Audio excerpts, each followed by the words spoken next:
வணக்கம். வாசிப்பை நேசிப்போம் நண்பர்களே, உங்கள் அனைவருக்கும் இனிய மாலை வணக்கம். இன்னைக்கு நாம பேச போற விஷயம் வழித்தடங்கள் என்ற தோப்பா அவர்களுடைய நூல் தொகுப்பில், கட்டுரை தொகுப்பு நூலில் காலமும் நியாயமும் என்ற தலைப்பில் அமைந்த ஒரு கட்டுரையை பற்றி பேசப் போகிறோம். அந்த கட்டுரை காலமும் நியாயமும் என்ற தலைப்பை பார்த்தால் ஒரு பொதுவான தலைப்பு போல தோன்றும். அப்படி தோன்றிவிடக் கூடாது என்று தோப்பா நினைப்பது போல அதுக்கு ஒரு உள்தலைப்பை கொடுத்து விட்டிருக்கிறார். புதுமைப்பித்தனி திருநெல்வேலி என்று ஒரு தலைப்பை கொடுத்திருக்கிறார். இந்த வழித்தடங்கள் தொகுப்பை பார்ப்போமானால் 2 கட்டுரைகளுக்கு மட்டும் அவர் உள்தலைப்பு கொடுத்திருக்கிறார். இன்னொன்று பாரதியினுடைய கனவும் இன்றைய நிகழ்வும் என்று ஒரு கட்டுரை இருக்கு இதே நூல்ல. அதுக்கு ஒரு உள்தலைப்பு கொடுத்திருக்காரு. பகுத்தறிவு இயக்கம்னு கொடுத்திருக்காரு. அது பாரதியினுடைய கனவுகள் பலவாக இருக்கலாம், நாங்க குறிப்பிட போறது இதுதான் நமக்கு சொல்வது போல அந்த உள்தலைப்பு அமைந்தது. இங்க காலமும் நியாயமும் இன்னொன்னு வேற எங்கேயும் போயிட வேண்டாம், நம்ம புதுமைப்பித்தனை பத்தி, புதுமைப்பித்தனுடைய திருநெல்வேலியை பற்றி பேச போகிறேங்கிற மாதிரி அவர் அந்த கட்டுரையில ஆரம்பிக்கிறார். பாருங்க, புதுமைப்பித்தனின் திருநெல்வேலி என்பதற்கும் மற்றவர்களுடைய திருநெல்வேலி என்பதற்கும் என்ன வித்தியாசம் அப்படி நம்ம பார்த்தாதான் அந்த கட்டுரைக்குள்ள நம்ம போக முடியும். அப்படி போகும்போது பாத்தீங்கன்னா அதுக்கு அந்த தலைப்புக்குள்ள பாருங்க, காலமும் நியாயமும்ங்கிற தலைப்புல இருந்து என்னன்னு உள்ள போகும். இப்ப காலம் அப்படின்னா புதுமைப்பித்தன் பிறந்த காலத்துல அவர் திருநெல்வேலியில வாழ்ந்த பகுதி 1922 இருந்து 1933 வரைக்கும் ஒரு 11 வருஷம் அவர் வாழ்ந்திருக்கிறார். அந்த 11 வருஷத்துல அவர் வாழ்ந்த காலத்துல பார்த்த திருநெல்வேலி தான் அவருடைய படைப்புகள் பூலா இருக்கு. அவர் படைப்புகள் எப்ப ஆரம்பிச்சாருன்னு பார்த்தா 1933 அவரு ஆரம்பிச்சாலும் 34 சென்னைக்கு போயிட்டார். 33 வச்சுப்போம். 33 இருந்து 48 வரை அவர் இறக்கும் வரை இருந்த இந்த முழு காலத்தை தான் நாம எடுத்துக்கணும். அதாவது 22 தொடங்கி 48 வரைக்கும் நம்ம எடுத்துக்கிடணும். ஆனா அந்த பகுதியில அவரு எழுதின காலம் 33 இருந்து 48 தான். எடுத்துக்கொண்ட காலம் 22 இருந்து 33 வரைன்னு நம்ம வச்சுக்கணும் மனசுக்குள்ள. ஏன்னா அவர் திருநெல்வேலியில இருந்து சென்னைக்கு போன பிறகு அவருடைய வரலாற்றை பொறுத்த மட்டுக்கும் திரும்ப ஒரு தடவை 2ஆம் உலக போர் நடக்கிற போது தன்னுடைய தந்தையார்கிட்ட வீடு கேட்க வந்தார். அது ஒரு பகுதி இருக்கு. அது அந்த உலக போர் நடந்த 43, 44 அப்படி வந்தார். அதுக்கப்புறம் அவர் இறக்கும் போது நேர திருவனந்தபுரத்துக்கு தான் போனார் அவருடைய அந்திம காலத்துல. இப்ப பார்க்கும்போது காலம் என்பது என்னன்னு தெரிஞ்சிச்சு. நியாயம் என்பது என்ன? நியாயம் என்ற சொற்றொடரை பார்க்கிற போது நிறைய பொருள் வரலாம் நமக்கு. ஆனா தோப்பா என்ன பொருள் அது எடுத்திருக்கிறார்னா, அந்த சொற்றொடரின் பொருளை பார்க்கிற போது அந்த காலத்து திருநெல்வேலி மனிதர்கள் மீதான புதுமைப்பித்தனின் மதிப்பீடு என்று கொள்ள வேண்டும். ஒரு இலக்கியவாதி, ஒரு படைப்பிலக்கியவாதியினுடைய காலம் என்பது, அதை தோப்பா சொல்றார் கட்டுரையில், காலம் என்பது அவனுடைய இயங்கு தளத்தில், அவன் வேலை செய்கிற இயங்கு தளத்தில், படைப்பிலக்கிய தளத்தில் அந்த காலம் பதிவாகிற போது நிலம் சார்ந்து பதிவாகிறது என்று ஒரு குறிப்பு அவர் கொடுக்கிறார். இயங்கு தளம் அப்படிங்கிற காலம் வெளின்னு பிரிக்கிறார். காலம் என்பது கேலண்டர் காலம், நான் இப்ப சொன்னேன் அந்த காலம். வெளி என்பது அந்த காலத்தில் தான் பார்த்த திருநெல்வேலியினுடைய மனிதர்களையும் அவர்களோடு தனக்கு இருந்த உறவையும் அவர் அப்படி தன்னுடைய கதைகளிலே கொண்டு வருகிற போது இவர் எதை பார்த்தாரோ அது அங்க வந்திருக்கு, அது நிலம் சார்ந்தது என்று தோப்பா முடிவு செய்கிறார். அதுக்கு ஒரு திருக்குறளை கூட ஒரு இடத்துல காட்டுறார். நிலத்தில் கிடந்தது கால் காட்டும் அப்படின்னு ஒரு திருக்குறள் வரியை எடுத்து போடுறார். அது எவ்வளவு முக்கியமானது அப்படிங்கிறத இந்த பதிவுகளை போறோம். அதாவது புதுமைப்பித்தனுடைய கதைகள்ல இருந்து நம்ம பார்க்க முடியும். அதுக்கு ஒரு கதை அவர் ஆரம்பிக்கார். ஒரு கதையை ஆரம்பிச்சு இந்த கட்டுரையை தொடங்குற மாதிரி, வீரபாண்டியன் பட்டணத்தில் இருந்து சென்னைக்கு அப்படின்னு ஆரம்பிக்கார். இவரு வீரபாண்டியன் பட்டணத்துல இருந்து சென்னைக்கு வந்த ஒரு நபரை பற்றி ஒரு கதையில எழுதுறார். அந்த கதைக்கு பேர் என்னன்னா, அதான் இங்க பார்க்கணும். அது அந்த கதையினுடைய பேரை பார்க்கணும்.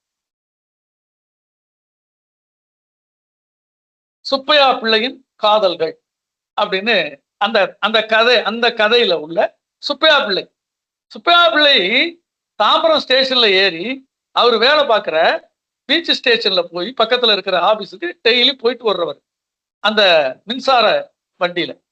1930களில் மின்சார வண்டி எப்படி இருந்ததுங்கிறதுக்கு, அந்த ஸ்டேஷன்லாம் எப்படி இருந்தது என்பதற்கு இந்த கதை ஒரு அழகான ஒரு ஆவணம். அந்த இடத்துல அவரு தாம்பரத்துல ஸ்டேஷன்ல ஏறதுக்கு முன்னுக்குட்டி அவர் கண்ணு எங்க போகுமான்னா, பக்கத்துல இருந்து திருநெல்வேலியில இருந்து வரக்கூடிய திருவனந்தபுரம் எக்ஸ்பிரஸ் வந்து நிக்குமா இவர் உள்ள போகும்போது. அப்ப அதுல இருந்து யாராவது இறங்கி வந்தா நம்ம திருநெல்வேலி மனுஷா யாராவது பார்க்க முடியுமா? இது அவர் கண் தேடுதான். இது இந்த சொந்த ஊர் மனிதர்கள் மீது எல்லா மனிதர்களும் கொண்டிருக்கிற ஒரு பாவனை, ஒரு ஆசை, ஒரு பற்று வச்சுக்கலாம். இவரு சென்னையில இருக்கிற பல்வேறு கஷ்டங்களுக்கு இடையில திருநெல்வேலியை நினைச்சு பார்க்கிறார். இதுதான் புதுமை பித்தன். சென்னையிலே வாழ்கிற அந்த புதுமை பித்தன் தன்னுடைய கதை மாந்தர்களை தான் பார்த்த திருநெல்வேலியிலிருந்து எடுத்துக்கொண்டு வருகிற போது அந்த கதை மாந்தர்களுடைய குணாதிசயங்களில் அந்த திருநெல்வேலியினுடைய காலத்தை, அவர் பார்த்த திருநெல்வேலியினுடைய காலத்தை, அப்போது அங்கே வாழ்ந்த மனிதர்களை அவர் காட்டுகிறார்.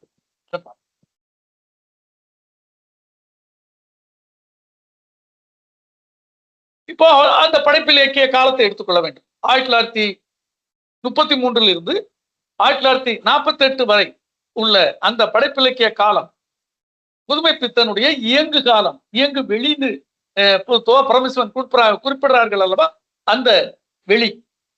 அது 1933 அவர் எழுதுறாரு. ஆனா 33 ஒரு சம்பவம் நடக்கும்.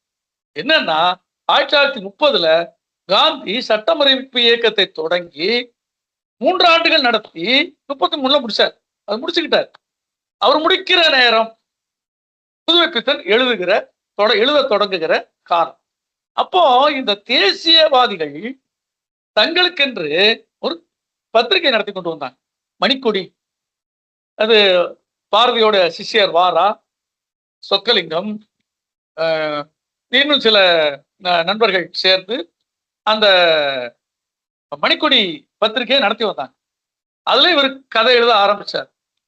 எழுதுகிற போதே ஒரு புதிய அவதாரம், புதிய படைப்பிலக்கிய அவதாரம் இந்த தமிழ்நாட்டிலே வந்துவிட்டது என்று வாரா போன்றவர்கள் சொல்கிற ஒரு காலம் அந்த 1933. தான் எழுதிய 2-3 கதைகளில் தன்னை யார் என்று அவர் மெய்ப்பித்து விட்டார்.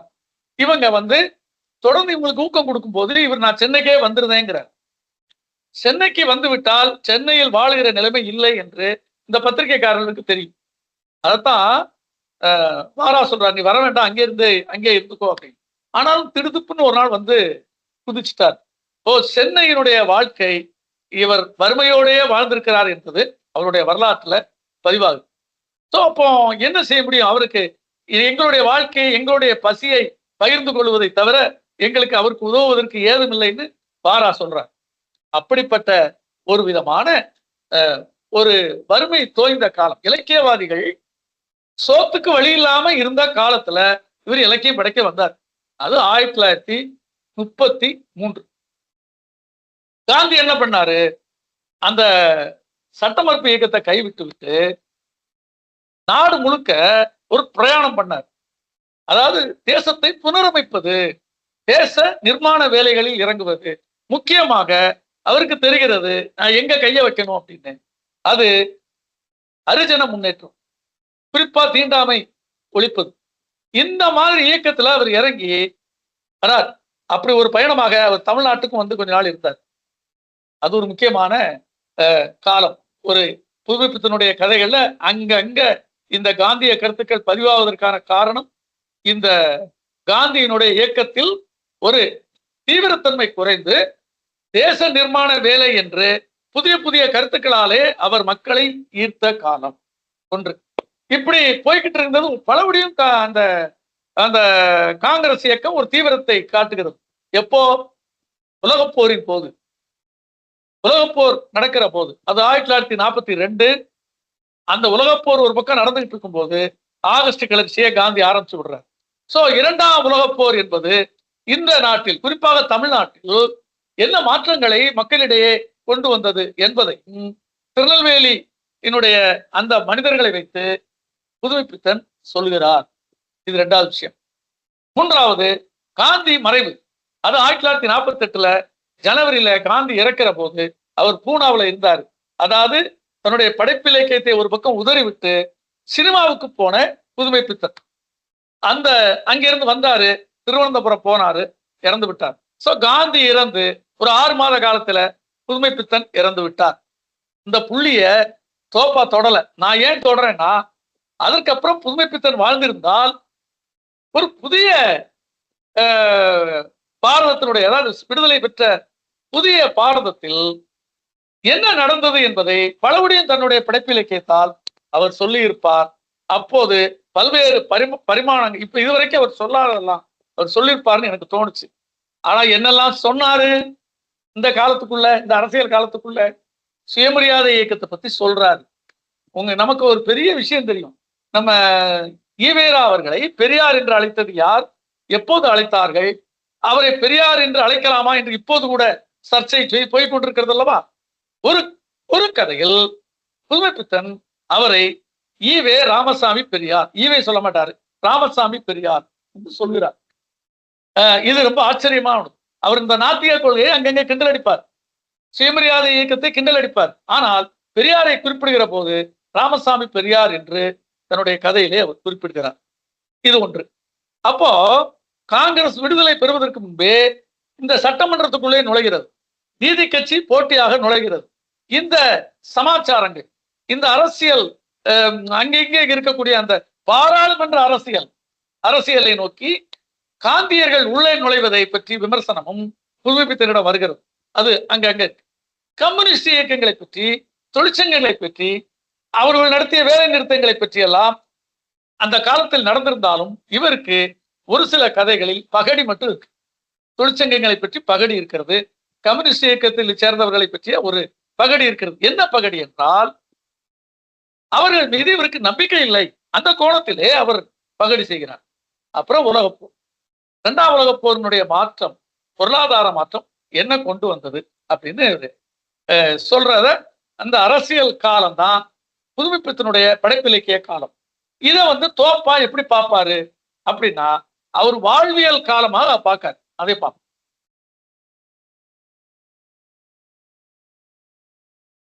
தோப்பா பார்ப்பது புதுமை பித்தனுடைய படைப்பிலக்கிய காலத்தில் மனிதர்களுடைய வாழ்வியல் காலமாக தோப்பா பார்க்கிறார். பண்பாட்டின் அசைவுகள் எவ்வாறு இருந்தன என்பதற்காக அந்த திருநெல்வேலியில அப்ப எப்படி இருந்ததுன்னு பார்க்க. திருநெல்வேலி ஜில்லாவில கிறிஸ்தவம் வளர்ந்தது. 19ஆம் நூற்றாண்டிலேயே அதுக்கு விதை போட்டாச்சு. ரெய்னி சையர் போன்றவர்கள்லாம் விதை போட்டுட்டாங்க. ஆனா இவர் காலத்துல அது எப்படி போச்சு அப்படிங்கிற குறிப்புகள் அவற்றை இருக்கு. கதைகள், நிறைய கதைகள்ல இருக்கு. தலித்துகள் மதம் மாறுவது என்னச்சுக்கு, ஏன் நான் தலித்துகள் மதம் மாற்றம்னு தனியா போட்டிருக்கேன்னா, அவர்கள் கிறிஸ்தவத்தை நோக்கியும் போனார்கள், இஸ்லாமியத்தை நோக்கியும் போனார். அது கதைகள்ல தோப்பா ஒரு புதுமை பித்தன் காட்டுறார். ஆனா இந்த கிறிஸ்தவத்துக்கு போன மனிதர்களை பற்றி இவருக்கு ஒரு ஒவ்வாமை இருக்கு. அதை பார்ப்போம். அடுத்தது, பிழைப்பிற்காக இலங்கைக்கு புலம்பெயர்தல், இது பற்றிய செய்திகள். இதையும் தோப்பா குறிப்பிடுகிறார்.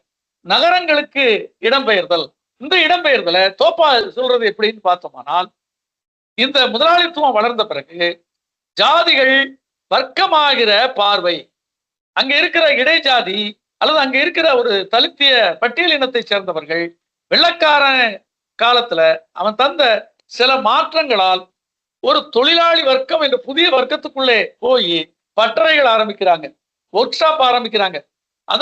அதாவது ஜாதியால் பின்தங்கி இருக்கிற மனிதர்கள் குட்டி முதலாளிகளாக, மிக சின்ன முதலாளி, குட்டி முதலாளிகளாக ஆரம்பமாகிற ஜாதியை வர்க்கத்தால் பின்தள்ளலாம், வர்க்க பார்வையினால் பின்தள்ளலாம் என்கிற நிலையை அடைகிற தன்மையையும் தோப்பா புதுமை பித்தன் கதைகளில் இருந்து எடுத்து நமக்கு காட்டுகிறோம். இது ஒன்று.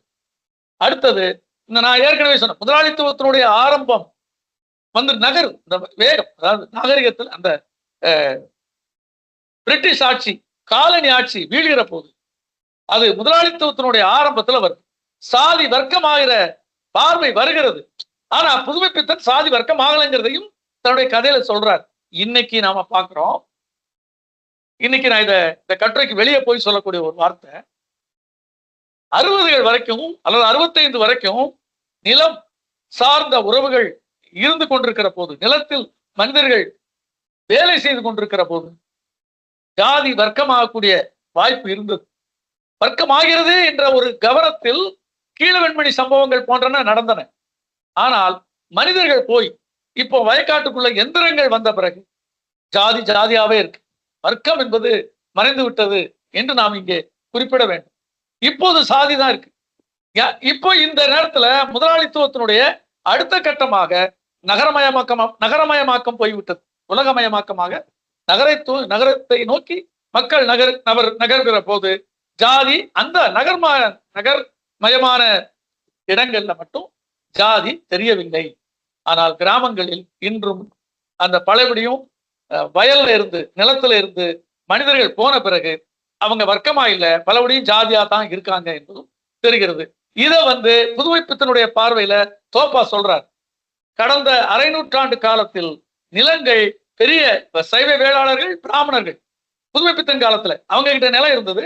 அது இப்போ அரை நூற்றாண்டு காலத்தில் நிலங்கள் கைமாறி இருக்கின்றன, பிற சாதியினருக்கு கைமாறி இருக்கின்றன என்பதை புதுமைப்பித்தன் கவனித்திருக்க நியாயம் இல்லை என்று தோப்பா சொல்றார். சோ புதுமைப்பித்தன் காலத்திலிருந்து ஒரு அரை நூற்றாண்டாக வரக்கூடிய மாற்றம் என்பதை புதுமைப்பித்தன் இருந்திருந்தால் எப்படி சொல்லியிருப்பார் என்று நம்ம பார்க்கலாம். அடுத்தால தோப்பா பாருங்க. தோப்பாவுடைய ஆய்வு கோணம் என்பது இப்படி விஷயம். புதுமைப்பித்தனுக்கு சைவ வேளாளர் என்ற மேட்டிமை சாதிய பின்னணி இருந்தது. அவரால் அதை மறக்க முடியல. அத கதைகளை பார்க்கும்போது படிக்கும்போது நமக்கே தெரிய வருது. இப்போ நான் தோப்பாவினுடைய கதைகளை 65 70 ஆரம்பத்துல தோப்பான்னு சொல்லிட்டேன். புதுமைப்பித்தனுடைய கதைகளை 65 70களில் படித்த போது எனக்கு இருந்த பார்வையும் இப்போது படிக்கிற போது வருகிற பார்வையும் நிறைய வித்தியாசப்படுது. தோப்பா அந்த 2000 இருந்து உள்ள பகுதியில தானே இந்த வழித்தடங்கள் எழுதியிருக்காரு. 2000க்கு அப்புறம் எழுதின கட்டுரை. சோ மிக சரியாக தோப்பாவுடைய கணிப்பு வந்திருக்கிறது. இத சைவ வேளாளர் என்ற மேட்டிமை பின்னணி சாதிய பின்னணி புதுமைப்பித்தனுக்கு உறுத்தலாக இருந்து கொண்டே இருக்கிறது ஒன்று. அப்புறம் திருநெல்வேலி என்ற மருத நிலம் சார்ந்த படைப்பிலக்கிய எல்லை தான் புதுமைப்பித்தனுடைய திருநெல்வேலின்னு சொல்ற. அது எப்படி பார்ப்போம்? பாவநாசத்துல பிறந்து வருகிற தாமிரபரணி யாரு புன்னக்காயில போய் சேர்ந்தாலும் கூட புதுமைப்பித்தன் எங்க இருக்காரு அப்படின்னா பாவநாசத்தை தொடுகிற ஒரே ஒரு கதை இருக்கிறது. வேதாளம் சொன்ன கதை என்று ஒரு கதை. தோப்பா அதை குறிப்பிடல. அவரு கீழே வந்துட்டார். சேர்மாதேவியில தொடங்கி ஸ்ரீவைகுண்டம் வரையிலான தாமிரபரணியுடைய 2 கரைகளும் தான் புதுமைப்பித்தனுடைய படைப்பிலக்கிய எல்லை என்று அவரு சொல்லிட்டார். நான் என்னுடைய வசதிக்காக நான் படிக்கிற போது இந்த வேதாளம் சொன்ன கதை என்ற கதையானது பாவநாசத்தில் நடக்கிறது. அப்போ இவருடைய தாமிரபரணி தீரத்துல இதை தோப்பா தீரவாசம் என்ற கீராவுடைய சொல்லை கொண்டு இதை அணுகுகிறார். தாமிரபரணி தீரத்தின் வாசம். ஏன்? ஒரு வண்ணார்பேட்டையில இருந்தார். தாமிரபரணி கரையில தான் அவருடைய வாசம் இருந்தார். அந்த 16 வயதுல இருந்த 11 வயதுல அவரு தாமிரபரணி கரையில இருந்திருக்கார். சோ அந்த தீரவாசம் சுலோச்சனா முதலியார் பாலம், அந்த குட்டத்துறை முருகன் கோயில், சுப்பிரமணியன் கோயில், பேராட்சி அம்மன், இதெல்லாம் அவரு கதையில திரும்ப வர்றதை நம்ம பார்க்கணும். சரி, இப்போ இந்த திருநெல்வேலியில, அதாவது இந்த திருநெல்வேலி என்பது பாவநாசத்துல இருந்து தாமிரபரணின்னு எடுத்துக்கிட்டா பாவநாசத்துல இருந்து புன்னக்காயில் வரைக்கும், தாமிரபரணி இல்லாம பார்த்தா வடக்க கழுகுமலை, எட்டயபுரம், மணியாச்சி அப்படி போகும். கயத்தாறு தெற்க போனா பாளையங்கோட்டைக்கு தெற்க நாங்குநேரி, ஆரல்வாய்மொழி வரைக்கும், வள்ளியூர் வரைக்கும் போகணும்.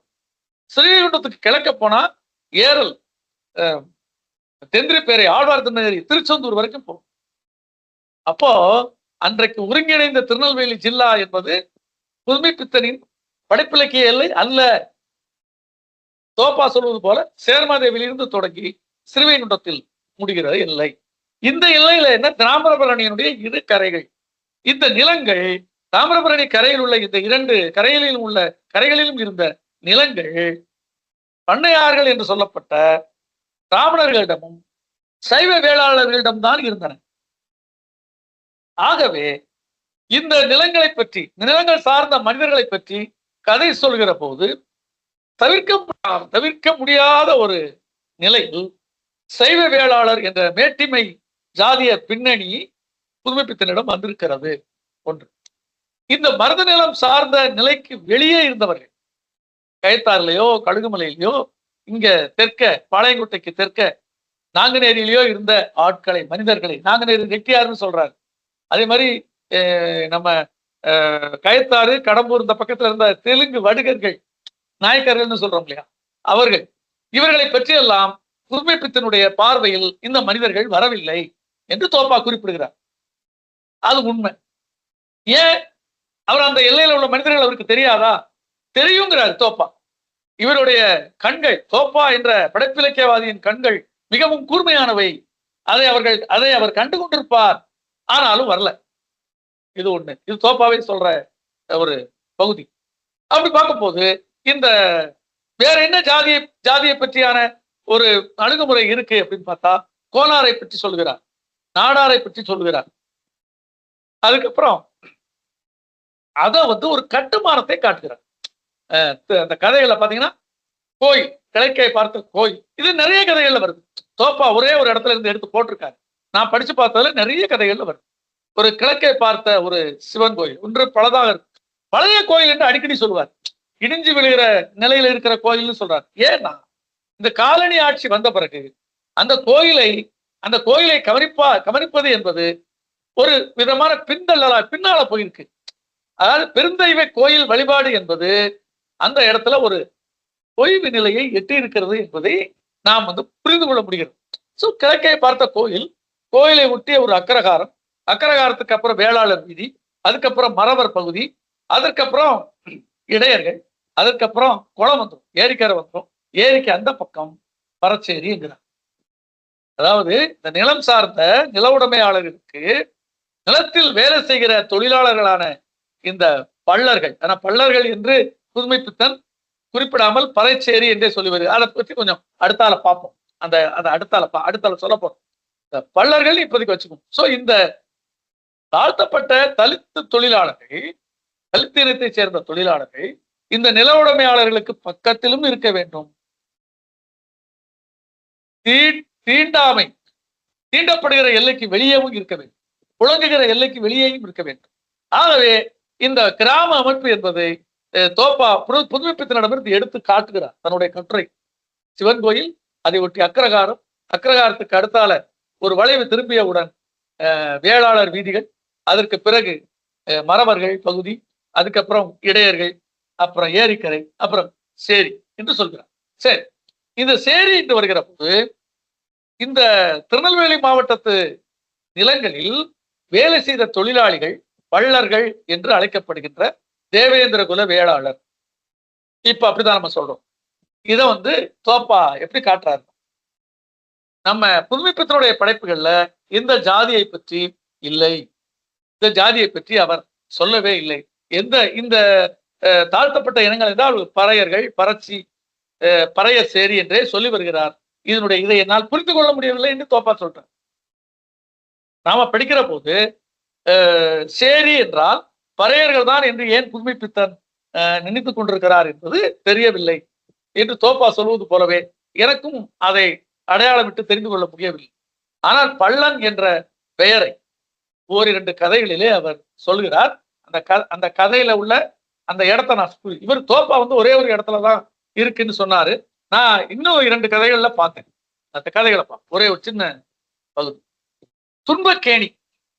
துன்பக்கேணியில தன்னுடைய மனைவி தன்னுடைய கணவனை பற்றி சொல்கிற போது அந்த பள்ளன் என்று சொல்கிறார். ஆனாலும் தோப்பா புதுமைப்பித்தன் அந்த கதையில் அவர்களை பறையர்கள் என்றே சொல்ல முற்படுகிறார். ஆனால் உரையாடலில் இந்த பெண் பள்ளன் என்று சொல்கிறார். சங்கு தேவனின் தர்மம்னு ஒரு கதை இருக்கு. அந்த கதையிலையும் பச்சேரின்னு சொல்றார். திருநெல்வேலி ஜில்லா பச்சேரின்னு சொல்லிட்டு அங்க வாழ்ந்த ஒரு பெண்ணு பள்ளன் என்று தன்னுடைய கணவனை பற்றி சொல்லுகிறார்.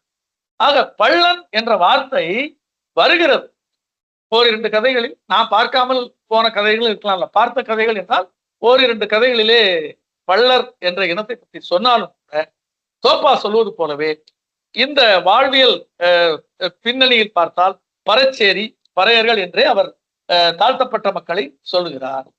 ஆகவே நிலம் சார்ந்த படைப்புலகத்தில் இந்த பிரச்சனை, அதாவது யார் நிலத்தில் வேலை செய்கிறார்களோ அந்த தொழிலாளியினுடைய பெயரை சொல்லாமல் விடுவது என்பது கொஞ்சம் ஆச்சரியமா இருக்கு.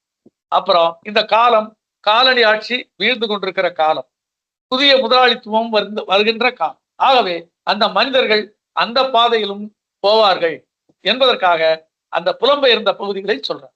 காலனி ஆட்சி வீழ்கிற போது இங்க இருக்கிற நிலத்தில் இருக்கக்கூடிய மனிதர்களுக்கு நிறைய பிரச்சனைகள் வருகிறது. இந்த பிரச்சனைகள் வந்து வேலையில்லா திண்டாட்டத்தை கொண்டு வருகிறது. அப்போ அங்க இருக்கிற ஒரு முதலாளி நீ வீட்டுக்கு போ அப்படின்னு இந்த பள்ளர்களை சொல்றார். வேலை இல்லைன்றார். வேலை இல்லாத காலம் வந்து வருகிறது. வேலை இல்லாத ஒரு நேரத்துல அவங்களுக்கு வேற என்ன புதுப்பித்து இப்படி பேசுறாரு. முதலாளி செய்வது தவறா என்ன? அவர் என்ன சத்திரங்கிட்டவா வந்திருக்கிறார்? அவரும் சம்பாதிக்கத்தானே போறாரு. அதனால அவருக்கு அது நியாயம் தானே. இப்படிலாம் புதுமைப்பித்தன் அங்கிருந்து அந்த குரலாக பேசுகிறார். அப்படி சொல்லும் போது நமக்கு என்ன தோணும்னா, அவர் அப்படித்தான் இருப்பாரு. இந்த தொழிலாளி அவனுக்கு வேலை இல்லாத போது அவன் புலம்பெயர்கிறான். அங்கிருந்து வேற இடத்துக்கு போகணும். போகிற ஜாதின்னு சொல்ல போனா அவர் 2 ஜாதியை சொல்றாரு. அது புதுமைப்பித்தன், அதாவது வேளாளர், அது கணக்கு பிள்ளை வகையரா சொல்றாங்க. கணக்கு பிள்ளை வகையரான்னு தோப்பா போடுறேன். ஏன் அப்படி? நிலம் இருக்கிற வேளாளன், சொத்துக்களோடு இருக்கக்கூடிய ஒரு நில உடைமையாளனாகிய வேளாளன் புலம்பெயரவில்லை. அவர்களிடம் வேலை பார்த்து கொண்டிருக்கிற குமாஸ்தா போன்றவர்கள், கணக்கு பிள்ளை போன்றவர்கள் வேலை இல்லாத போது வேறு வழி இல்லாமல் நிலமும் இல்லை அவர்களிடம். ஆகவே அவர்கள் புலம்பெயர வேண்டியிருக்கிறது. இது ஒன்று. இன்னொன்று, அந்த நிலத்திலே வேலை செய்த பள்ளர்கள், பறையர்கள் என்று சொன்னால் இவர்கள் போவது 2 காரணம். வேலை இல்லை என்பது ஒன்று, தங்களுக்கு கிடைக்கிற அவமானம், ஜாதிய ரீதியான இழிவு, இது அவர்களுக்கு வேறொரு இடத்திலே ஒரு கௌரவமான மாத சம்பளத்தில் ஒரு கூலி என்ற வகையில வேறொரு இடத்திலே வேலை இருக்கிற போது அந்த வேலைக்கு அவர்கள் போகிறார்கள். அது தோப்பா அழகா சொல்றார். புலம்பெயர்வதற்கு அவர்களுக்கு ஒன்றும் சிரமம் இல்லை, கப்பல் பயணத்தை தவிர. இன்னும் சொல்லி முடிக்காது. ஏனென்றால் மதுரை இங்கிருந்து திருநெல்வேலியிலிருந்து மதுரைக்கு போகக்கூடிய நேரத்தை விட கப்பலில் அவர்கள் இலங்கைக்கு போய் சென்று விடுவார்கள் என்று சொல்றார். புதுமைப்பித்தன் சொல்வதை தோப்பா எடுத்து நமக்கு போட்டு காட்டுறார். என்ன அது? அவங்க புலம்பெயர்கிற போது இந்த 2 ஜாதியை மட்டும்தான் புதுமைப்பித்தன் காட்டுறார். வேற யாரெல்லாம் புலம்பெயர்ந்தார்கள் என்பதை நாம பார்க்கணும். தலித்துனா அவர் நாவிதர்களை சொல்றார். நில உடைமையாளர்கள் என்று வருகிற போது, பிள்ளைவாள் என்று வருகிற போது கணக்கு பிள்ளை வகையரா சொல்ற. கணக்கு பிள்ளை வகையராக்களும் நாவிதர்களும் மட்டுமே புலம்பெயர்ந்ததாக புதுமைப்பித்தன் சொல்கிறார் சொல்லிட்டு தோப்பா யாரெல்லாம் நிலம் பெயர்ந்தார்கள் சொல்றார். யாரெல்லாம் போனாங்க? அந்த புதுமைப்பித்தன் எல்லையை தாண்டி பாளையங்கோட்டைக்கு தெற்கே இருக்கிற நாங்குநேரி பகுதியில் வாழ்கிற ரெட்டியார்கள் போனார்கள். இந்த கொஞ்சம் தெலுங்கு பேசுற மக்கள் போனாங்க. இப்படி அவரு மற்ற ஜாதியினரையும் சொல்றார். நாடார்கள் போனாங்க அப்படின்னு சொல்றார். இப்படிலாம் சொல்லும் போது தோப்பா இப்படி குறிப்பிட்டு காட்டிய பிறகு, ஆனா இவங்க 2 பேர் தான் போனதாக கதைகள்ல புதுமைப்பித்தன் சொல்றார். சரி, இவங்க போனாங்க, என்ன ஆகும்? அங்க போய் நாவிதர்கள் என்பது இங்க என்னுடைய எசமான் என்ற ஒரு நில உடைமை பண்ணையாருக்கு மட்டுமே அவன் வீட்டுக்கு போய் இந்த வேலையை செய்து வந்திருந்த இந்த மருத்துவர் என்ற ஜாதியினர் அங்க போய் இலங்கைக்கு போய் சலூன் கடைகள் வைக்க ஆரம்பிச்சாங்க. அங்க வெள்ளைக்காரன், நான் உனக்கு செய்யறதை விட வெள்ளைக்காரனுக்கு செய்யும் போது என் நிலம் மாறுது, ஏதோ ஒரு அந்தஸ்து என்னிடம் வருகிறது என்று அவர் நினைத்தார்கள் போல. ஆனா வந்தது என்னவோ, பொருளாதாரத்தில் ஒரு சின்ன முன்னேற்றம். கையில காசு பொருள், அந்த காசை வச்சு நிலம் வாங்குறான். இங்க இதே திருநெல்வேலியில நிலம் வாங்குறான். அந்த 60 தோப்பா சொல்றாரு, 60 வரைக்கும் எல்லா திருநெல்வேலி கிராமங்கள்லையும் கொழுப்பு பிள்ளை வீடு என்று ஒரு வீடு இருந்தது, ஒரு அடையாளம் இருந்தது. இந்த அடையாளத்தை இவர் நாசகார கும்பல் என்ற கதையில புதுமைப்பித்தன் சொல்கிற போது அதுல இருக்கிற அந்த மருதன் நிலம் வாங்குற அளவுக்கு இங்க வந்தவன மருதப்பர் ஆயிட்டார். கவனிங்க, மருதப்பர் ஆயிட்டார். அவன் அங்க போய் இலங்கைக்கு போய் அந்த வேலை செய்யும் போது கூடவே கொஞ்சம் மருத்துவம் படிக்கிறான். அது அவங்க அந்த காலத்துல நாவிதர்களுடைய தொழிலாக இருந்தது. சித்த மருத்துவம், கை மருத்துவம்னு சொல்லுவோம்ல, அதான். அந்த வைத்தியத்தையும் படிச்சு இங்க கிராமத்துல வைத்தியத்தினாலையும் கொஞ்சம் காசு சேர்க்கலாம். ஏதோ கொஞ்சம் பெரிய ஆஸ்பத்திரிக்கு போக முடியாத மக்கள் மருதப்பர்கிட்ட வைத்தியம் பார்க்கிறாங்க. இந்த மருதப்பர் நிலம் வாங்க ஆசைப்படுறாரு, ஏற்கனவே வாங்குறாரு. வாங்கும் போது இன்னொரு இடம் எங்க வைக்காரு, புள்ளி எங்க வைக்காருன்னா சுத்தி தெய்வ வேளாளர் பண்ணையார்னு ஒருத்தர் இருக்கக்கூடிய பெரிய ஆளு இருக்கக்கூடிய நிலத்துக்கு நடுவுல இருக்கிற ஒரு நிலம் விலைக்கு வரும்போது அந்த நிலத்தை இவன் வாங்க ஆசைப்படுறான். இத அந்த பண்ணையார் காதுக்கு கொண்டு போவதற்கு வேற இதே வேளாளர் குலத்தை சேர்ந்த சில ஆள் முயல்றாங்க. அங்க போனா ராத்திரியோட ராத்திரியா அங்க இவருக்கு போட்டியா ஒரு வைத்தியர் இருந்தார். யாருக்கு? இந்த மருதப்பருக்கு போட்டியா முறையா சில வைத்திய சாஸ்திரத்தை படிச்சு கம்பவுண்டர்னு சொல்லுவோம்ல, இந்த கம்பவுண்டர் மாதிரியான ஒரு ஆளு அதுக்கு ஒரு வார்த்தை போடுறாரு. சிறுகதையில நாசகார கும்பல்ல அந்த வார்த்தை போடுறாரு. ஒரு நிமிஷம் அந்த வார்த்தையை அப்படி சொல்றேன்.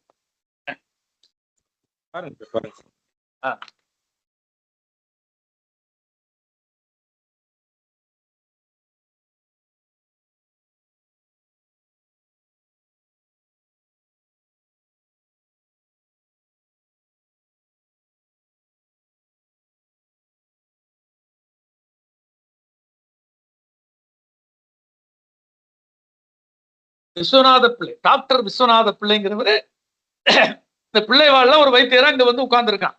அதுக்கு என்ன பதில் அவர் என்ன பண்ணாருன்னா, பிராக்கெட்ல வெறும் சென்னை எல்எம்பி தான்.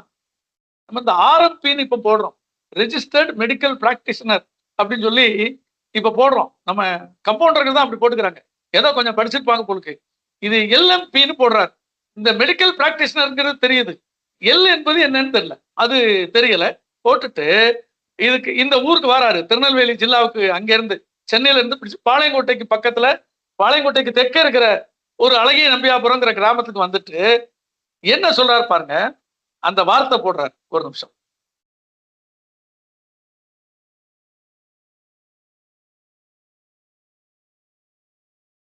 நெட்டேரி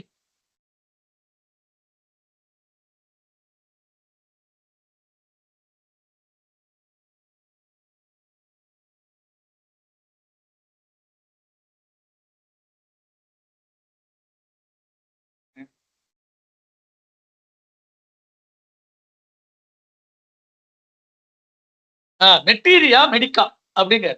நெட்டீரியா மெடிக்கானா என்ன அப்படின்னு நான் கூகுள்ல போய் பார்த்தா, இப்ப அந்த வார்த்தை புதுமைப்பித்தன் காலத்துல எழுதின வார்த்தை இல்லையா, என்னன்னு போய் பார்த்தா அது வந்து நம்ம மருத்துவத்துல பயன்படுத்தக்கூடிய சில ரசாயனங்களை பற்றி, சில பொருள்களை பற்றி சொல்லுகிற ஒரு புத்தகம். அந்த மெட்டீரியா மெடிக்கால என்ன இவருக்கு தெரியுமோ அதை வச்சுக்கிட்டு இந்த ஆளு டாக்டர் விஸ்வநாத பிள்ளையா வராரு. அவர் பையன் ஒருத்தனை, அவருக்கு இருக்கிற அந்த ஒரே வாரிசு, அவரை மருத்துவம் தான் படிக்க, அன்றைக்கு இருந்த மருத்துவம் கல்லூரிக்கு மருத்துவம் தான் படிக்க அனுப்பிச்சிருக்காரு. இவருக்கு எதிர்த்தாலேயே பாருங்க, மேட்டிமை ஜாதி உள்ள ஒரு பெரிய பண்ணையார் அந்த ஆளு விஸ்வநாத பிள்ளை டாக்டரு, அவருக்கு எதிர்த்தாலேயே மருதப்பர் இலங்கைக்கு போய் சம்பாதிச்சுட்டு வந்து மருத்துவர் மருதப்பர் அப்படின்னு உட்கார்ந்து அவருக்கு சமமாக சொல்ல முடியாது. ஆனா யாரும் நினைச்சு பார்க்க முடியாது, ஒரு வேளாளர் ஜாதி தெருவுல அந்த 30கள்ல வேளாளர் வீட்டுக்கு தோட்டத்துக்கு எதிர்த்தாலே ஒரு நாவிதர் வந்து மருதப்பர் அப்படிங்கிற ஒரு பெரிய ஜபர்தஸ்த்னு சொல்லுவோம் இல்லையா, அந்த பந்தாவோட உட்கார்றது என்பது நினைச்சு பார்க்க முடியாது. அப்படி வந்து உட்கார்ந்து இருக்கிற அந்த மனுஷன், அந்த இன்னொரு சிதம்பரம் பிள்ளைன்னு அந்த ஊர்ல இருக்கிற பண்ணையார் பிள்ளை, அவங்க அவருக்கு இருக்கக்கூடிய, அவரு எங்கெல்லாம் நிலம் வச்சிருக்காரோ அதுல ஒரு இடத்துல ஒருத்தனுக்கு நிலம் விற்க போறான். அவனுக்கு ஒரு பிரச்சனை, அவன் ஒரு மூக்க பிள்ளை, அவன் ஒரு பேர், அவன் வந்து அந்த நிலத்தை விற்க போறான். அவன் விற்க போன உடனே மூக்க பிள்ளையில மூக்க கோணார, வேற ஒரு ஜாதி பிள்ளை இல்லை, வேற ஒரு ஜாதி. அவன் அதை விற்க போறான்னு இதை வாங்கலாம் அப்படின்னு இந்த மருதப்பர் நினைக்காரு. ராத்திரியோட ராத்திரியா இந்த விஷயம் கேள்விப்பட்ட அந்த பண்ணையாரு, எங்க யாரு வந்து நிலம் வாங்குறது அப்படின்னு ராத்திரியோட ராத்திரி அந்த ஆளை கழுத்தை பிடிச்சி இழுத்துட்டு வந்து, அந்த மூக்க கோணார ஏதோ ஒரு பேரு, அவரை இழுத்துட்டு வந்து இந்த எழுத்தாளர் இருக்கிற அந்த விஸ்வநாத பிள்ளை கூட சேர்ந்து உட்கார்ந்து என்ன பண்றாரு, நிலத்தை பத்திரம், ராத்திரோட ராத்திரியா பத்திரம் எழுதி மறுநாள் காலையில பண்ணிட்டாங்க. இது தெரிஞ்ச உடனே மறுநாள் காலையில இவங்கிட்ட அந்த செய்தி வருது மருதப்பர்கிட்ட. அவர் என்ன உடனே சொல்றாரு, பிள்ளைவாள் இப்படித்தான் இருப்பான் அப்படின்னு சொல்லி 2 வார்த்தைகளை போடுறார். அதை அப்படி திருச்சி அவர்கிட்டே போய் சேருது. யாரு? பண்ணையார்ட்டே போகுது. இப்படி இருக்கையில இந்த சிதம்பரம் பிள்ளை மகனுக்கு கல்யாணம் முடிவு பண்ணிட்டாங்க. அந்த பட்டணத்துல படிச்சுட்டு இருந்தாருல அந்த பையனுக்கு கல்யாணத்துக்கு இந்த கல்யாணம் இல்லை, அவர் வீட்டுல ஒரு சாவு விழுந்துச்சு. கல்யாணம் இல்லை, சாவு விழுந்துட்டு அந்த வைத்தியரோட விஸ்வநாத பிள்ளையோட மனைவி இறந்து போறாங்க. அதுக்கு சாவு வேலைக்கு குடிமகன் வரணும். அப்ப குடிமகனை கூட்டிட்டு வாங்க அப்படின்ன உடனே இவன் என்ன செய்யறான், இந்த மருதப்பர், நீ நீ எல்லாம் அவங்களுக்கெல்லாம் குடி வேலைக்கெல்லாம் குடிமகன் வேலைக்கெல்லாம் போகாத அப்படின்னு அவனை சொல்லி நிப்பாட்டுறான். எப்படி நிப்பாட்டினான்னு தெரியாது, ஆனா அவன் போகல. இந்த செய்தி பண்ணையாருக்கு பாருங்க, 30 உள்ள குரலை பாருங்க. உனக்கு நான் சாவு காரியம் செய்ய வரமாட்டேன் ஒரு குடிமகன் சொல்லவே முடியாது, இப்ப கூட சொல்ல முடியாது. அப்போ சொல்லியிருக்கான். சொன்ன உடனே அவன் அப்படி சொல்ல முடியுமா, அவனை பிடிச்சி இழுத்துட்டு வான்னு ஆட்களை அனுப்புறார். ஆட்கள் யாரு? மறவர். இந்த மறவர் என்ற இந்த தேவர் ஜாதி தான் ஒரு காலத்துல 60கள்ல இவங்க கிட்ட இருந்து நிலத்தை கைமாறி வாங்கினவன், வேளாளர்கள்ட்டையும் பிராமணங்கள்ட்டையும். ஆனா அன்னைக்கு இந்த வேளாளர்கள் என்ற நிலவுடைமையாளர்களுக்கு கைத்தடியா இருந்திருக்காங்க. அவங்கள போய் வெட்டிட்டு வா, இல்லை இழுத்துட்டு வா, அவனை அடிச்சு புடிச்சிட்டு வா, மரத்துல கட்டி வை, இப்படிலாம் செய்யக்கூடிய வேலைகளை செய்தவர்கள் இந்த மறவர்களாத்தான் இருந்திருக்காங்க. 2 பேர் போய் அவனை பிடிச்சி இழுத்து பின்னால கட்டி மரத்துல கட்டி வச்சுட்டு, தூண்ல கட்டி வச்சுட்டு புளிய மாறால அடிக்கிறாங்க. அடிச்சுட்டு சொல்றான், நீ இப்படி அவ்வளவு திமிர ஆயிட்டா, அவனுக்கு ஓடி போயிரு, நீ வாழவே முடியாது. பாருங்க, இவனுக்கு துட்டு இருக்கு, பொருளாதாரத்துல வசந்து இருக்கான், இருந்தாலும் ஜாதி கட்டுப்பாட்டை அந்த கிராமத்துல அவனால தாண்ட முடியல. ஜாதின்னு வரும்போது இவனால ஒண்ணுமே செய்ய முடியல. எப்படா நீ அவனை தடுத்தேன்னு கேட்டா நமக்கு தெரிய வருது. புதுமைப்பித்தன் வார்த்தைகள்ல என்ன தெரிய வருதுன்னா, அந்த குடிமகனுக்கு இவன் நிறைய கடன் கொடுத்துருக்கான். சோ அந்த கடனை காட்டி, அந்த கடனை வசூல் பண்ணணும் அல்லது தள்ளி என்னமோ அதை காட்டி நீ அங்க போகாதன்னு அவனும் போகாம இருக்கான். அவனுக்கு உண்மையான ஒரு உரிமை வாசத்துல அவன் போகாம இருக்க முடியாது. நாளைக்கே இந்த மருதப்பர் போயிட்டா கூட இவன் இந்த குடிமகன் வேலையை செய்யாம இருக்க முடியாது. ஆகவே ஒரு அது எப்படி சொல்றது, அது நடக்காது, அது நடக்க முடியாதுன்னு தெரிந்துமே அவன் போகாம இருந்தது அவன் தப்பு. ஆக அவனுக்கும் அடி விழுது. மறுநாள் காலையில என்னாச்சு, இவன் இந்த ஊர்ல இருக்க முடியாது, ஊரை விட்டு அவன் போறான். அப்ப நாசகார கும்பல்னா யாரு? இதுக்கு யாரையும் சொல்லாம புதுமைப்பித்தன் நாசகார கும்பல் அப்படின்னு ஒரு தலைப்பை வச்சிருக்காரு. யார்? இதுக்கு பின்னால ஒரு பின்னணி கதை இருக்கு, தோப்பா சொல்லாத கதை. நம்ம இந்த கட்டுரைக்கு வெளியே போய் சொல்லணும். ஒரு தீபாவளி மலருக்கோ எதுக்கோ ஒரு கதை கேட்டுக்கிட்டே இருந்தாங்களாம் தினமணியில. இவரு நான் தாரேன், அன்னைக்கு தாரேன், இன்னைக்கு தாரேன்னு சொல்லி தள்ளிக்கிட்டே இருந்தார். எப்ப மலை தலைப்பையாவது கொடு, இப்படிலாம் வாங்கியிருக்காங்க, தலைப்பையாவது கொடு, கதை அப்புறம் கொடு அப்படின்ன படக்குன்னு கொடுத்த தலைப்பு தான் நாசகார கும்பல். அது கதை அது அப்புறம் தான் கொடுத்துருக்காரு. இந்த நாசகார கும்பல் கதை காலனி ஆட்சி வீழ்ந்து கொண்டிருக்கிற காலத்தில் வேறொரு தொழிலுக்கு தாழ்த்தப்பட்ட ஜாதியினர் போனால் அதுல கிடைக்கிற சம்பாத்தியத்தை வைத்து நிலத்துக்கு வர முடியல. நில உடைமைக்கு வந்தாலும் கூட நில உடைமையை தாண்டி ஜாதி மேட்டிமை என்ற ஒரு பெரிய அசுரனுக்கு முன்னால் அவர்கள் பணிந்து போவதை தவிர வேறு இல்லை என்று சொல்லிவிட்டு கதையை முடிச்சாருன்னா, மறுநாளை காலையில மரைக்காயர்னு ஒருத்தர் வருவார், ஒரு முஸ்லிம் இவங்க கிட்ட சொல்றாரு, இந்த ஐயரை பார்த்து, பண்ணையாரை பார்த்து சொல்றாரு, அந்த நிலம் உங்களை அவர் ஏமாத்திட்டு போயிட்டான், இந்த மூக்கன் உங்களை ஏமாத்திட்டு போயிட்டாரு. ஏன்னா அவன் இந்த நிலத்தை என்கிட்ட ஏற்கனவே அடமானம் வச்சிருக்கான், அதை அவன் ஏமாத்திட்டான் உங்களை. ஆகவே அந்த நிலம் உண்மையிலேயே என்ன சேர்ந்ததா தான் இருக்கு, கோர்ட்ல பாத்துக்கலாம். அது சொன்ன உடனே இப்படிதான் சொல்றாரு பண்ணையார், கோர்ட்ல பாத்துக்கலாம் அப்படின்ற. அது இருக்கட்டும், இன்னொரு செய்தி இருக்கு, மருதப்பர் எங்க இஸ்லாமிய மதத்துக்கு வந்துட்டார், கதையை முடிக்க. சோ மதம் மாறுதல் என்பது இந்த ஒரு இடத்துல தன்னுடைய அவமானத்தை போக்குவதற்கு மட்டுமல்ல, நேற்று வரை தொழிலால் இழிவு செய்த அந்த பண்ணையார்களுக்கு, அந்த மேட்டிமை ஜாதியினருக்கு ஒரு சவால் விடுகிற ஒரு காரியமாகத்தான் அந்த மதமாற்றம் நடக்கிறது என்பதை நாசகார கும்பலுடைய கடைசி வாக்கியம் அப்படி முடிக்குது. சோ இப்படி இந்த புலம்பெயர்ந்தவர்கள் இது ஒரு வகை. இன்னொரு புலம்பெயர்ந்தவர்களை யாரும் சொல்லாதத புதுமைப்பித்தன் சொல்றாரு அப்படின்னு தோப்பா சொல்றாரு. என்ன அது அப்படின்னா, வெள்ளைக்காரனுக்கு வேலை செய்ய போதும். என்னன்னா இந்த வண்டியில லாடம் அடிப்பாங்கல்ல, அந்த மாதிரி வேலை, புல்லர் வேலைகள், இதெல்லாம் யாருக்கும் கிராமங்கள்ல எங்க இருக்கும்னா இந்த நில உடைமையாளர்களுக்கு செய்கிற வேலையாத்தான். அவனுடைய உழவு கலன்களுக்கு வேலை செய்கிறது, வண்டியில அந்த லாடம், அந்த இது அது பேர் என்னமோ சொல்லுவாங்க, அந்த அந்த வளைவு சக்கரம் அடிக்கிறது, அச்சாணி அடிக்கிறது, இந்த மாதிரி சில வேலைகளை செய்த தொழில்நுட்ப ஜாதியினர். தொழில்நுட்பங்கிற வார்த்தையை தோப்பா சொல்லல, அது வேற மாதிரி சொல்றேன். எப்படி பாருங்க, ஆட்டோமைசேஷன் தானியங்கி வந்த போது, அதாவது வெள்ளக்காரனுடைய கடைசி கட்டத்துல தொழில் புரட்சிக்கு அப்புறம் இந்த வெள்ளக்காரங்க காலத்துல தானியங்கி வருகிறது. தானியங்கின்னா விவசாயத்துக்கு கருவிகள் வரலாம், வேற வேற வேலைகளுக்கு வரக்கூடிய எந்திரங்கள். இந்த எந்திரங்களை வேலை பார்ப்பதற்கு வேற யாருக்கும் தெரியாத தன்னுடைய கைத்தொழிலாக தெரிந்த அந்த தொழில்நுட்பத்தை பயன்படுத்தி கொண்டு அந்த வேலைக்கு போறாங்க. அதாவது சின்ன ஸ்க்ரூ அடிக்கிறது, ரேடியோ இது அது அப்படி அந்த புதுமைப்பித்தன் வாசகத்திலே சொல்றேன். மனித யந்திரம் அப்படிங்கிற கதையில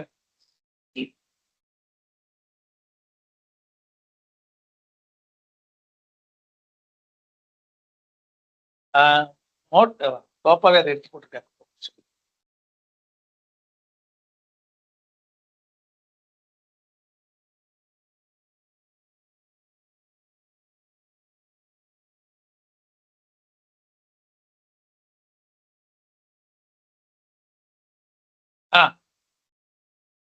அதாவது அழகா சொல்றாரு பாருங்க, சேவை தொழிலாளர், கைவினை தொழிலாளர் ஆகிய மக்கள் திரள்களில் சிலர் அரசு இயந்திரத்தோடு நேரடி தொடர்பு கொள்ள வேண்டிய சூழ்நிலை உருவானது.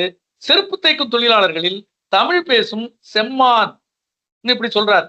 நம்ம வேற வார்த்தைகள் நான் கேட்டிருக்கேன், கருமான் அப்படின்னு கேள்விப்பட்டிருக்கேன். இது செம்மான்.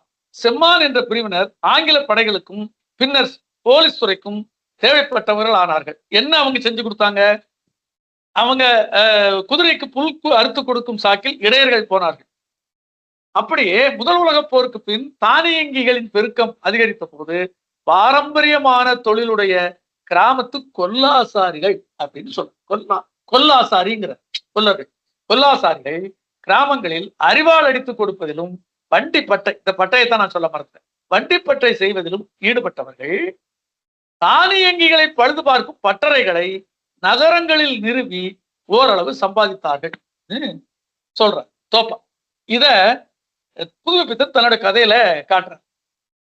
அந்த மாதிரி ஒரு பற்ற வைக்கிற ஒரு தொழிலாளிய தன்னுடைய கதையில அவரு கொண்டு வந்து காட்டுறார். இப்ப இவங்க எல்லாம் அப்படி மாறிட்டாங்கன்னு உடனே எல்லாம் மாறிடுமா? மாறாது. அதுக்கும் துன்பம் வரும். உலகப்போர் வரும்போது இவர்களுக்கு வேலை போகுது, ஏதோ ஒரு வகையில வேலை போகுது. வேற வேற சூழ்நிலைகள் வருகிற போது, வேலை இழப்புக்கு வரும்போது பலபடியும் அவங்க கிராமத்தை தேடித்தான் போக வேண்டியிருக்கு அப்படிங்கிறதையும் புதுமைப்பித்தன் ஒரு இடத்துல பதிவு பண்றார். இதை தாண்டி தோப்பா இன்னும் சொல்ல வருகிற விஷயம் என்னன்னா, அப்போ ஒரு திருநெல்வேலி ஜில்லாவினுடைய நிலம் எப்படி இருக்குன்னு சொல்லிட்டு ஒரு ஒரு நூல் பற்றி, ஒரு ஆங்கிலேயர் எழுதிய நூலை பற்றி தோப்பா சொல்றார். அந்த நூல் பேரு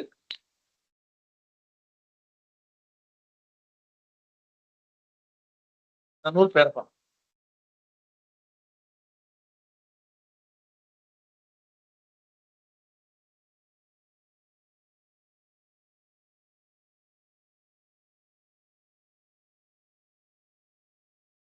Besant history in South India அப்படின்னு ஒரு டேவிட் லூடன் என்பவர் எழுதியிருக்கிறார். இது அப்ப இருந்த திருநெல்வேலியை பற்றிய நிலம் சார்ந்த ஒரு ஆய்வு நூல். அதுல இருந்து வரையறைகளை பார்க்கிற போது அதையும் தாண்டி அதுல அவர் என்ன சொல்றாருன்னா, வேற ஜாதியினர் நிலத்துல எப்படி இருந்தாங்க என்பதை பற்றியெல்லாம் அந்த நூல் சொல்லுது. புதுமைப்பித்தனுடைய அதை கொண்டு அவர் கம்பேர் பண்ணி வைக்கார். அந்த இடத்துல வச்சுட்டு வேறு சில செய்திகள் அவரும் கவனிக்கல அப்படின்னு சொல்லிட்டு, நிலம் சார்ந்து மட்டும் இல்ல, பொருளாதாரம் என்று வருகிற போது ஜாதி மேட்டிமையை தாண்டி பொருளாதார அந்தஸ்து நிக்கல அப்படிங்கிறத சொல்றதுக்காக அவர் அந்த இடத்துலையும் சொல்லிட்டு போறார். இப்போ இங்க பாருங்க, நிலம் சார்ந்ததை பத்தி இவ்வளவு சொன்னவர் புதுமைப்பித்தன்கிட்ட இருக்கிற இன்னொரு விஷயத்த சொன்னார், கிறிஸ்தவ ஒவ்வாமை. நாடார்கள் கிறிஸ்தவத்துக்குள் ஐக்கியமாதல், இந்த விஷயத்தெல்லாம் தன்னுடைய கதைகள்ல புதுமைப்பித்தன் அலர்ஜி தெரியுது எனக்கு படிக்கும் போதே. நான் ஒவ்வாமைன்னு இங்க எழுதியிருக்கேன். அது தோப்பாவும் காட்டுறாரு. அந்த அவருடைய கதைகளை ஆய்வு செய்திருக்கிற ராஜ் கௌதமன் புதுமைப்பித்தன் என்னும் பிரம்மராட்சஸ் என்ற தலைப்பில் ஆய்வு செய்திருக்கிறார். அவரும் இத சொல்றார். அவரு தோப்பா விட ஒரு பங்கு பெரிய ஆராய்ச்சி. தோப்பா அந்த ஒரு கட்டுரையில சொல்றத அவர் ஒரு நூல் முழுக்க சொல்லிட்டு வர. அதை பார்க்கும்போது ஒரு கிறிஸ்தவன் சொல்றான், ஒரு தண்ணியை தெளிச்சு நீ இன்று கிறிஸ்தவனாக கிடவாய் அப்படின்னு சொன்னா அவன் கிறிஸ்தவன். அப்படியா நடந்தது? அப்படி நடக்கல இல்ல, ஏன் புதுமைப்பித்தன் அப்படி எழுதுறாரு அப்படின்னு தோப்பா கேட்கிறார். அப்படித்தான் கதையில எழுதியிருக்க. கொஞ்சம் சுதந்திரமும் சுயமரியாதையும் அறிவும் சார்ந்த கிறிஸ்தவம் அப்படின்லாம் குறிப்பு கொடுக்காரு கிறிஸ்தவத்துக்கு. அப்போ சுதந்திரமும் அறிவும், அந்த இன்னொரு வார்த்தை, அது ஒரு முக்கியமான வார்த்தை, ஒரு முக்கியமான வார்த்தை இருக்கு.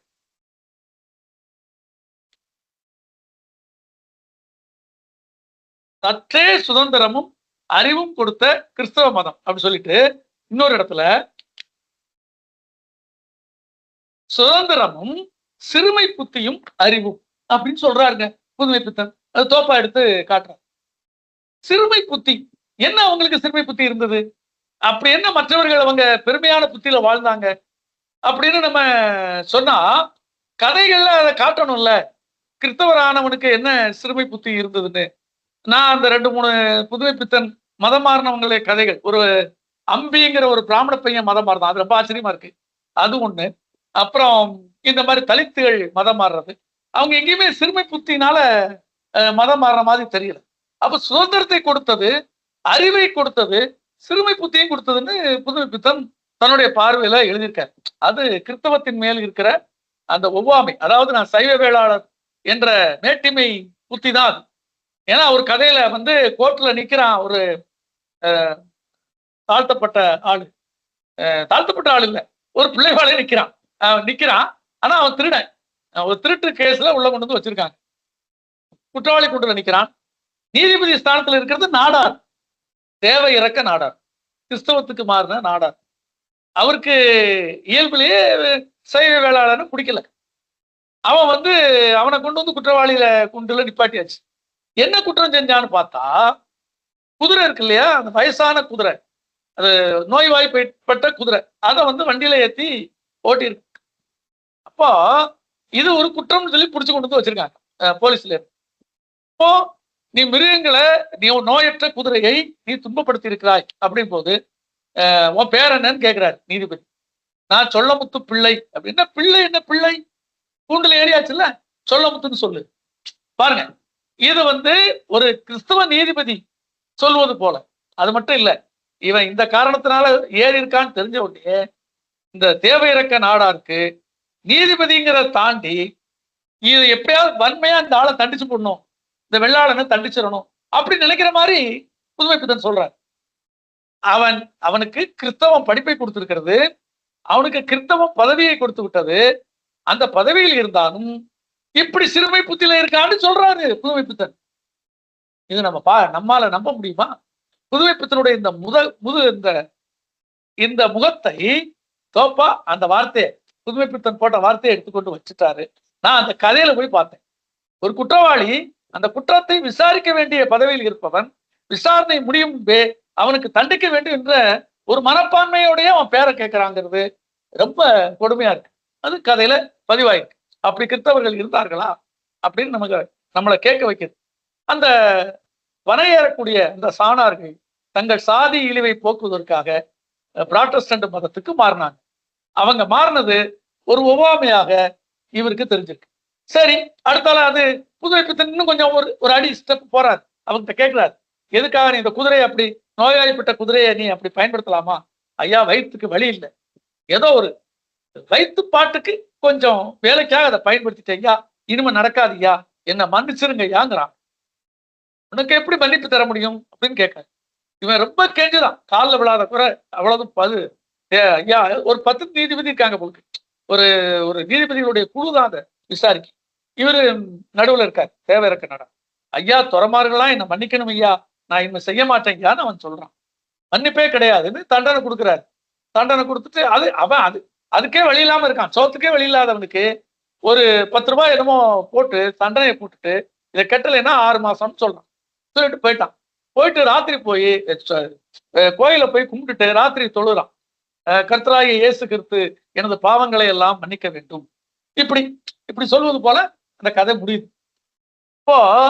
இப்போ இப்படிப்பட்ட ஆட்களுக்கு, அதாவது பதவியை துஷ்பிரயோகம் பண்ணக்கூடிய சிறுபுத்திக்காரனுக்கு இயேசு மன்னிப்பாரா? மோட்ச ராஜ்யத்தை அவருக்கு தான் கொடுக்க போறாரா? இது கேட்கிற மாதிரி அவங்களுடைய அந்த பைபிள்ல வரக்கூடிய வசனத்துக்கு நேர் எதிரா இவங்க எப்படி இருக்காங்க, இவங்களுக்கு கொடுக்கப்பட்ட சுதந்திரத்தை எவ்வாறு பண்றாங்க அப்படிங்கிற மாதிரியான ஒரு புனைகதையை புனைவு செய்து எழுதியிருக்கார். இப்படி நடந்துதா நடக்கலையாங்கிறது அப்புறம். ஆனா புதுமைப்பித்தன் என்ற பெரிய படைப்பாளி இப்படி பதிவு செய்திருக்கிறார் என்பதை தோப்பா எடுத்து காட்டுறார். அந்த ஒவ்வாமையும் இந்த கட்டுரையில் பதிவாகி. இப்போ ஒட்டுமொத்தமா பார்க்கச்சுல எனக்கு தெரிந்து இந்த கட்டுரை படிப்பதற்காக நம்ம அட்மின் இந்த வேலையை கொடுத்த உடனே இந்த கட்டுரையினுடைய தொடர்புடைய இவர் சொல்லியிருக்கிற தோப்பா சொல்லியிருக்கிற அந்த கதைகளை மட்டுமல்லாது அந்த கதைகள் தவிர வேறு சில கதைகளிலும் இதே செய்திகள் வருகின்றன அல்லவா, அதை சேர்த்து படித்த போது ஒரு ஒட்டுமொத்தமான பிம்பத்தை நாம் பார்க்கிற போது தோப்பா அதை மிக சரியாக கணித்து, ஆனா ரொம்ப ஒரு பெரிய படைப்பாளி இல்லையா, ஒரு மூத்த படைப்பாளி அல்லவா, அவருடைய வாசகர்கள் கூட இந்த கட்டுரையை படிப்பார்கள் அல்லவா. புதுமைப்பித்தனில் மூழ்கியவர்கள், புதுமைப்பித்தனில் திளைத்தவர்கள், என்னையும் சேர்த்துக் கொள்ளுங்க. அப்போ நாங்கெல்லாம் கொஞ்சம் அப்படி ஏதோ ஒரு மனக்கிலேசத்துக்கு ஆளாவோம் என்று தோப்பா தெரிந்தாரோ என்னவோ. இன்னும் சொல்ல போனால் அவரும் திருநெல்வேலிக்காரர் தானே, அவரும் தோப்பா புதுமைப்பித்தனில் தெளித்திருப்பார் அல்லவா. ஆகவே அவர் விமர்சனம் கூட இந்த கட்டுரையில் சொல்ல வேண்டியதெல்லாம் அவர் சொல்லிட்டாலும் அப்படி ரொம்ப அப்படி நழுவல், அப்படி மெதுவா பட்டுப்படாம அப்படி சொல்றாரு. ரொம்ப ஸ்ட்ராங்கா வச்சு இந்த கட்டுரையில புதுமைப்பித்தனை அவர் அடிக்கவில்லை, தட்டுற மாதிரி இதெல்லாம் சொல்லிட்டாரு அப்படின்னு புதுமைப்பித்தன் வாசகர்களுக்கு தெரிவிப்பது போன்ற ஒரு பாவனை தான் இந்த கட்டுரையில வந்திருக்கு. ஆனா இதை சொன்ன செய்திகள் என்பது ஒரு படைப்பிலக்கியவாதி நினைத்தால் தனது படைப்பிலக்கிய சாமர்த்தியத்தால் தான் விரும்புகிற கொள்கை நிலையை அல்லது தான் விரும்புகிற ஒரு மனிதர்களில் தான் பார்க்கிற பார்வையை, அது சரியா தவறா என்பது வேறு, பார்க்கிற பார்வையை தன் படைப்பிலக்கியத்தினுடைய ஆற்றலால் செய்து காட்டிவிட முடியும் என்பதற்கு புதுமைப்பித்தன் சான்று. புதுமைப்பித்தன் அப்படி ஆளு என்பதை அவ்வளவு திறமசாலியாக தன்னுடைய கதைகளில் இதையெல்லாம் சொல்லியிருக்கிறார் என்பதை தோப்பா எடுத்து காட்டுகிற வழித்தடங்கள் என்ற கட்டுரை மிகவும் ரசித்து நாம் ஒரு ஆய்வு பூர்வமாக விமர்சன பூர்வமாக படிக்க வேண்டிய கட்டுரை. படித்து பார்த்து விட்டு உடனே நாம் புதுமைப்பித்தனின் கதைகளை நோக்கி செல்வோமானால் இந்த பிம்பங்கள் அங்கே எவ்வாறு வடிக்கப்பட்டிருக்கின்றன, அதாவது புதுமைப்பித்தனுடைய எழுத்தாற்றலால் அது எவ்வாறு செதுக்கப்பட்டுள்ளது என்பதை நாம் அருமையாக தெரிந்து கொள்ள முடியும். சொல்லிட்டு இந்த தோப்பா குறிப்பிட்ட இந்த கதைகளை பாருங்க. தனக்காக எடுத்துக்கிட்டாரு சுப்பையா பிள்ளையின் காதல்கள். இதுல திருநெல்வேலி என்ற அந்த சொந்த ஊர் மனப்பான்மை ஞாபகம் ஒரு மனிதனை எத்தனை கிளர்வு கொள்ள செய்யும். ஒரு தாம்பரத்துல இருந்து வரக்கூடிய ஸ்டேஷன்ல இறங்குறவரு அதுல யாராவது திருநெல்வேலிக்காரங்க இருக்க மாட்டாங்களா நம்ம தேடுறாராம். அது சுப்பையா பிள்ளையின் காதல்ல ஒண்ணு. அடுத்தது நாசகார கும்பல், அந்த கதையை நான் கிட்டத்தட்ட சொல்லிட்டேன். அது மேட்டிமை ஜாதி இருக்கக்கூடிய இடத்துல நிலத்தை அவன் கையில தான் இருக்கு. அங்க ஒரு தாழ்த்தப்பட்ட ஜாதியை சேர்ந்தவன் நிலம் வாங்குவதே கஷ்டம். கையில பணம் இருந்தாலும் அந்த ஜாதி போரில் அவன் அழிக்கப்படுவான். அவனுக்கு மிச்சம் இருக்கிற ஒரே வழி மதமாற்றம் என்பதை சொல்லி முடிக்கிற கதை. துன்பக்கேணி இங்க இருந்து இலங்கைக்கு புலம்பெயர்ந்து போன அந்த பெண் தாயும் மகளுமாக போய் கஷ்டப்பட்டு தன்னுடைய பலாத்காரம் செய்யப்பட்டு சீரழிந்து நோய்வாய்ப்பட்டு இங்கே இருக்கக்கூடிய ஒரு துன்பத்தை பற்றி சொல்ல, புலம்பெயர்ந்தவர்கள் வாழ்க்கையிலும் நிம்மதி இல்லை, அங்கேயும் பிரச்சனை இருக்குன்னு இன்னொரு வகையில சொல்லப்பட்ட துன்பக்கேணி என்ற கதை. ஆனாலும் கூட அங்கே சம்பாதித்து தன்னுடைய கணவனிடம் ஒரு பணத்தை கொடுத்து விடுவா. அந்த மருதி என்கிற அந்த பெண் அந்த பணத்தை அங்க வாங்கிட்டு தான் இவன் கடன் வாங்கிட்டான், என்னை ஏமாத்திட்டான், இவனை கட்டி வச்சு அடிச்சாங்க, இவன் பேரு வெள்ளையன். இவன் அந்த பணத்தை வாங்கிட்டு வந்து கொடுக்கான். ஐயா நான் ஏமாத்தல ஐயா, இப்ப இந்த பணத்தை கொண்டு வந்திருக்கேன்னு சொல்லும்போது, அட போடா பணத்தை நீயே வச்சுக்கிடான்னு பண்ணையார் சொல்றான். ஏன் சொல்றான்? இவன் பணத்தை கொடுத்து விடுதலை அடைஞ்சிடக்கூடாது. அவன் மேல பெருந்தன்மையா காட்டுற மாதிரி காட்டுறான், பெருந்தன்மை காட்டுற மாதிரி. ஆனா அது பெருந்தன்மை இல்லை. தொடர்ந்து இவன் என்னுடைய அடிமையாகத்தான் இருக்கணும். ஆகவே இவன் வந்து பணத்தை கொடுத்துட்டா இவனை நான் திருடன்னு அடிச்சது தப்பா போயிடும். அல்லது இன்னொரு வகையில இவனை குற்றவாளி இல்லைன்னு தானே சொல்ற மாதிரி ஆயிடும். இவன் தன்னை விட ஒரு கை வசந்துருவானோ பயம். அந்த அந்த இடத்துல துன்பக்கணியில அதை சொல்லுவார். அப்புறம் கல்யாணி என்ற கதை, அது திருநெல்வேலியில இருக்கக்கூடிய ஒரு பகுதியை சொல்லுது. அது திருநெல்வேலி மனிதர்களுடைய கதையில, அது திருநெல்வேலி மனிதர்களுக்கு மட்டும் அல்லாது எந்த ஊருக்கும் அது பொருந்தும். ஒரு மூத்த ஆளு, ஒரு வயதானவருக்கு இளம்பெண் ஒருத்தி இரண்டாம் தாரமாக திருமணமானால் அவளுடைய எண்ணங்கள் எவ்வாறு இருக்கும், அவளுடைய தேவைகள் என்ன, அவளுடைய நிலை என்ன என்பதை சொல்லுகிற ஒரு கதை. இப்படி பார்க்கும்போது இந்த சாயங்கால மயக்கம், புதிய புதிய குண்டும் அந்த அந்த கல்யாணி போன்ற ஒரு கதை. மனித எந்திரம் தான் நான் சொன்னேனே, இந்த எந்திர சாலைக்கு போன அந்த கிராமத்தில் இருந்த தொழிலாளிகள் பற்ற வச்சு என்ன நடக்கும். அப்படி நியாயம்தான் என்பது ஒரு முதலாளி வேலை தன்னுக்கு கீழே வேலை பார்க்கிறவனை துரத்துனா அவனுக்கு அது நியாயம்தான் அப்படின்னு சொல்ற மாதிரி. இப்படி 10 கதைகளை அவர் அங்கங்க சொல்லி காட்டியிருக்காரு. அதையும் தாண்டி சில கதைகள் இருக்கு. விநாயக சதுர்த்திங்கிற கதை புதுமை பித்தனுக்கும் அவங்க அப்பாவுக்கும் சின்ன வயசுலயே எப்படி பிடிக்காம போச்சு. அந்த சண்டைய வேற ஒருத்தர் சொல்ற மாதிரி, வேற ஒருத்தர்கிட்ட சொல்ற மாதிரி புதுமை பித்தன் எழுதியிருப்பாரு. விநாயக சதுர்த்தி என்பது புதுமை பித்தனுடைய பாலிய கதை போல இருக்கும். அதே மாதிரி சங்கத்தேவனின் தர்மம், இந்த எல்லாமே வண்ணார்பேட்டையில உள்ள சில வர்ணனைகளையும் இந்த கதையெல்லாம் சொல்லுது. ஒரு 6 கதைகள் இப்படி நான் எடுத்து இந்த கட்டுரைக்கு நான் பேசுறதுக்கு முன் வந்தேன். எனக்கு என்ன தெரியுதுன்னா, இந்த கதையை, இந்த கட்டுரையை படித்த பிறகு புதுமை பித்தன் மட்டுமல்ல, ஒரு காலத்தில் எழுந்த அந்த ஒரு படைப்பாளியினுடைய காலத்தில் அவன் செய்த அத்தனை படைப்புகளும், புதுமை பித்தன் மட்டுமல்ல, வேற எந்த பாரதியார் ஆகட்டும், பாரதிதாசன் ஆகட்டும், யாராகட்டும், அவருடைய காலத்தோடு சேர்த்து வைத்து அவருடைய படைப்புகளை அணுகுவது ஒரு நல்ல விமர்சன பாவத்தை கொடுக்கும். காலம் தாண்டி அவர் அப்படி பேசவில்லையே, அவர் அந்த சீர்திருத்தத்தை பேசவில்லையே, அவர் அந்த ஜாதிக்கு தானே பேசினார்னு நம்ம புதுமை பித்தன் காலத்துல நடந்ததை இப்ப வந்து அவர் இறந்து போய் ஒரு 60 வருஷத்துக்கு அப்புறம், 70 வருஷத்துக்கு அப்புறம் நாம வந்து பேசுவது என்பது சரியா இருக்காது. அது தோப்பாவும் சொல்றாரு. புதுமை பித்தன் அப்படி எல்லாம் யோசிச்சாரான்னு இப்ப நாம சொல்லிட்டு இருக்க முடியாதுன்னு தோப்பாவே அதுல சொல்றாரு. இந்த பிரம்மராஜஸ் என்ற அந்த கட்டுரையில நம்ம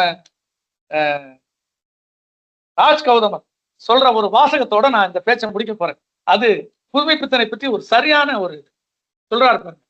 புதுமை பித்தன் காலமாகி 50 ஆண்டுகளுக்கும் மேலாகிவிட்டது. ஆனால் அவருடைய படைப்புகளுக்கு மரணம் இல்லை. அவரை பற்றியும் அவரது படைப்புகளை பற்றியும் தொடர்ந்து பாராட்டுரைகளும் விமர்சனங்களும் கொள்கை அடிப்படையிலான எதிர்மறையான தீர்ப்புகளும் வந்த வண்ணமாக இருக்கின்றன. சில வேளைகளில் உள்நோக்கங்களை கற்பித்து கட்சி பிரிந்து வீண் சச்சரவுகளும் நடந்துள்ளன. வள்ளுவரை எப்படி வெவ்வேறு மதத்தை சேர்ந்தவர்கள் தங்கள் மதத்தை சேர்ந்தவர் என்று உரிமை பாராட்டுகிறார்களோ, அப்படியே புதுமை பித்தனை சோசலிச யதார்த்தவாதிகளும் தூய கலை இலக்கியவாதிகளும் முற்போக்குகளும் பிற்போக்குகளும் இடதுசாரிகளும் வலதுசாரிகளும் தங்களை சேர்ந்த படைப்பாளியாகவே சொந்தம் பாராட்டுகிறார்கள். புதுமை பித்தன் எந்த கட்சிக்குள்ளும் மாட்டிக்கொள்ளாதவர். அவருடைய சிந்தனையினுடைய ஆதார இயல்பு இதுதான்.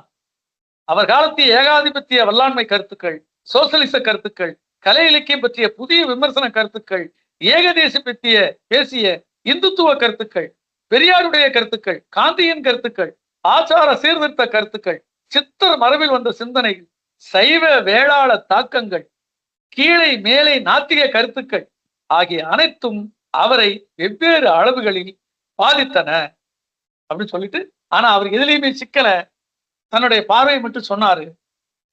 நான் இதுல எந்த பக்கம் நிக்கேன்னு அவரு சொல்லால, வாசகன் தான் தேடணும்னு சொல்லி இந்த விமர்சன நூல் போகும்.